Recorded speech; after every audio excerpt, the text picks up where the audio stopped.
Hi, I'm Andrew with NVIDIA and you're watching GeForce Garage.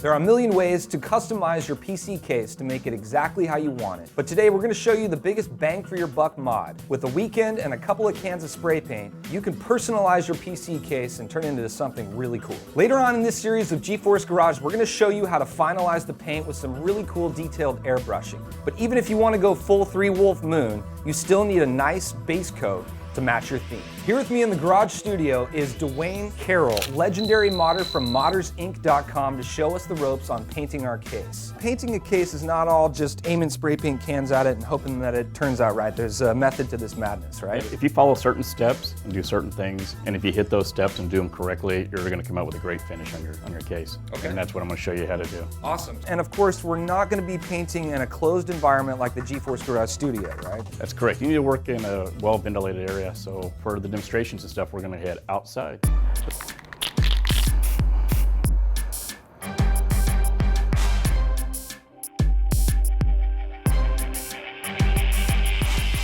Like any project, you need to make sure you have the right tools to do your job. Of course, safety equipment, glasses, gloves, and masks for when you're doing the spray paint, because the paint could actually damage your lungs. Then you have your sandpapers. You can have different types, different sizes, different grits. So the higher the number, the smoother it's going to be. This is a 220 grit, like a sanding block. You're also going to have what they call wet sandpaper. It's a lot smoother. You're going to be polishing. So that's when you start doing some of your finish work. You got the different types of tapes. Stay away from duct tape because it's really super tacky. Do not use masking tape. Masking tape will leave glue behind. You want to use the painter's tapes. Also some papers that you can use to mask off large areas. What you're going to want to do is make sure that everything is nice and clean before you do any spray painting. So you want to make sure you have rags, and you can use a sponge because you want to be able to go around edges. And I like to use what it's called a tack cloth. It's kind of like a cheesecloth that has like wax on it. That way you can take off the fine particles that might be left behind. Get it into your spray paint. So the first thing that you would lay down would be a primer. Then the paints of choice. This one's going to be metallic, but you can do just regular enamels or the flat. This particular one is an adhesion promoter. You use this on plastic and it'll dissolve into the plastic a little bit. It gives a better bond. Next, when you want to get to the finer details, you're going to start getting into your rubbing compounds and your waxes for a protective coat and get that extra shine. So we're actually going to start doing the work on the case now. So don't forget to put on your safety equipment. So here we go. We're just going to start scraping the old paint off of here.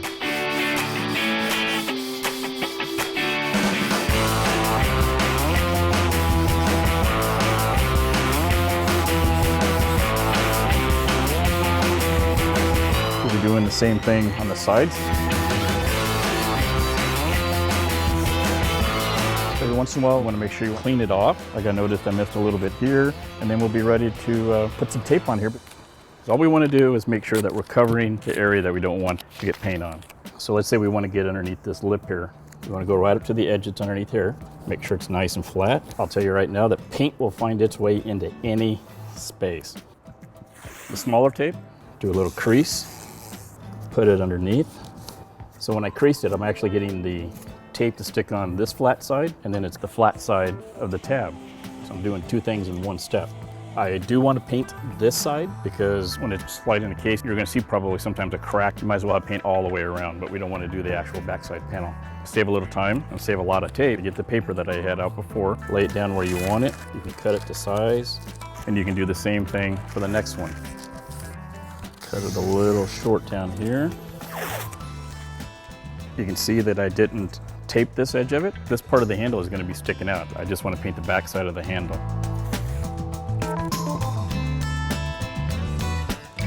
I'm going to trim it to size.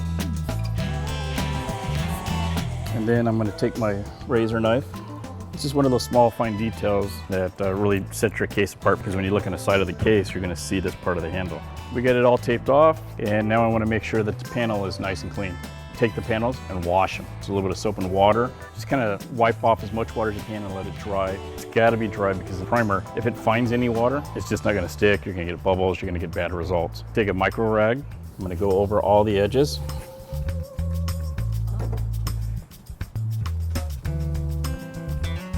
Looks pretty clean. Don't see too much on there. Next step is the tack cloth. This is going to pick up any small imperfections, any little particles, anything that might be flowing around. And as you can see, we thought it was clean. Look at all the stuff that was left over. These are little dust particles that will show in your paint. Your base has to be good. If it's nice and smooth, your finished coat's gonna look nice and smooth. Okay, so now we're gonna get ready to go ahead and start putting our first coat of primer on. I like to use a self-etching primer. You can use any kind of primer. With primer, you're not gonna put on heavy coats. You're gonna put on a nice layer, then we're gonna sand it because you want to try and get that nice glass looking piece. One tip on any spray can, there's a little black dot on the top. You'll line up the nozzle to the black dot.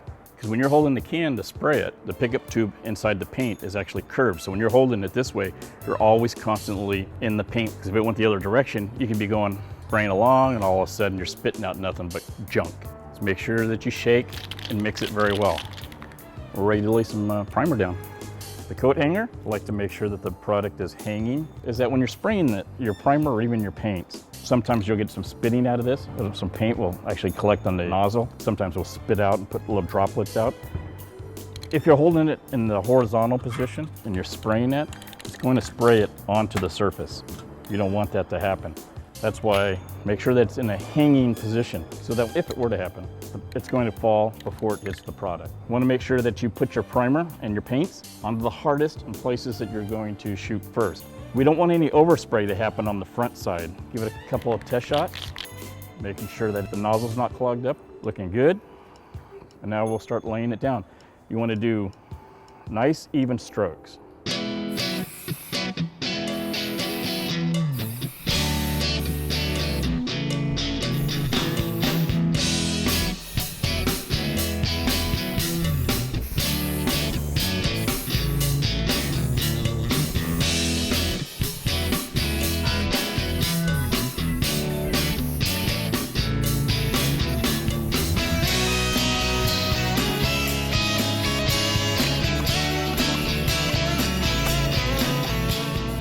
Once you lay this down, you're going to want to let it dry. I would say at least a couple of hours minimum, because you really want to make sure that this dries nice and even and hard. So we're going to let this dry, and we'll come back and I'll show you how to work on the primer and get it ready for paint. So we've applied our primer and we have let it dry, and then what we're going to be doing is doing a wet sanding. This is going to be 1500 grit, and what we're going to be doing is knocking down any of the edges that are on the surface. We're almost going to be more polishing it. For this demonstration, we're just going to use regular tap water, making sure that your surface is nice and coated with water. Make sure that your wet sandpaper is also nice and wet. It just makes it a little more pliable, and I like using the sponge because when the sponge gets wet, you can actually bend the paper around it, and you can go all kinds of different ways. And don't use the seam side, you'll get uneven sanding, so you want to use the flat side. So just lightly go over it. Be careful of the edges. If you sand too much or too hard along the edges, you'll actually go through the primer and you go back down to the metal, or you go back to the original paint that was underneath there. Again, you're not trying to take this layer of primer off. What you're trying to do is just smooth it out and give it a nice glass looking appearance. So we've knocked it down a little bit there. We're going to go ahead and just kind of go along the edges. Again, this is where this comes in nice. I can curve it a little bit and I can get it into where the handle is at.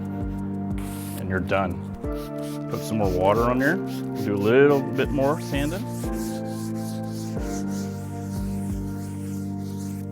Like we did before when we were taking the paint off, I want to make sure that I want to take the water off so I can see, make sure that I've hit all the spots. You're going to see a difference in the color. I think we did a pretty good job on that. For the final one, I want to do one more, and I want to do it all in the same direction. That way there can't be any chances of being like swirl marks or anything else when you put the final coat of paint on. And I'm just going to go nice, smooth, even strokes all the way across.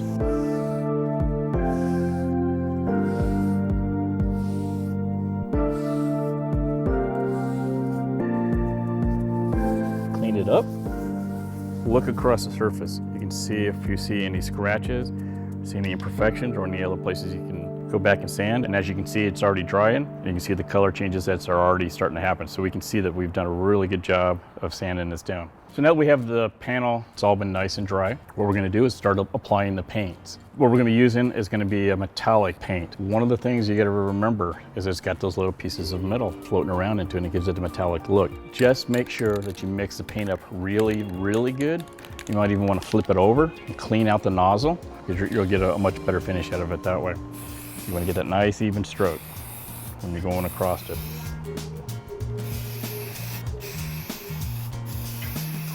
We don't want to go real heavy with it. Just want to make sure that we get a nice coat. And now I'm going to go ahead and do the front side. Okay, so we got one coat on. What I'm going to do is I'm going to let this dry for about 8 to 10 minutes, but you don't want to completely dry yet, because when you put your second coat on, you like to go across it in the other direction, and it gives it a more uniform look. So we've already gone through, and we've put 2 coats of paint on this, and as you can see, it's got a pretty good coverage. What we're going to do now is we're going to put our clear coat on there. But first is going to make sure that the surface is nice and clean. And we are ready to start laying down that clear coat. Always try to stay with the same brand. If you're using a different brand, it could have a reaction with it. It bubbles up, or even worse, it starts cracking and it just destroys all your paint and you're starting all over. Okay, we got our first coat on. Like I said, we're going to do a little heavier on the second one, and then we'll do the unveiling in the garage. All right, so here we are with the finished panel. That thing looks amazing. I think it does. I think it turned out really, really well. Compared to the original, you can see with just a couple cans of simple spray paint, you can get a really nice finished panel. If you follow all the right steps, you're going to get a finish like this, no problems. Awesome. Well, Dwayne, thanks so much for coming in. We really appreciate your expertise. Thank you. If you want to check out more guides by Dwayne, you can go to moddersinc.com. There's a lot of really cool information on his site, so don't forget to check that out. On the next GeForce Garage episode, we're going to show you some really cool techniques to take your cable management to the next level. Thanks for watching GeForce Garage, the ultimate resource center for designing, building, and customizing your GeForce GTX PC.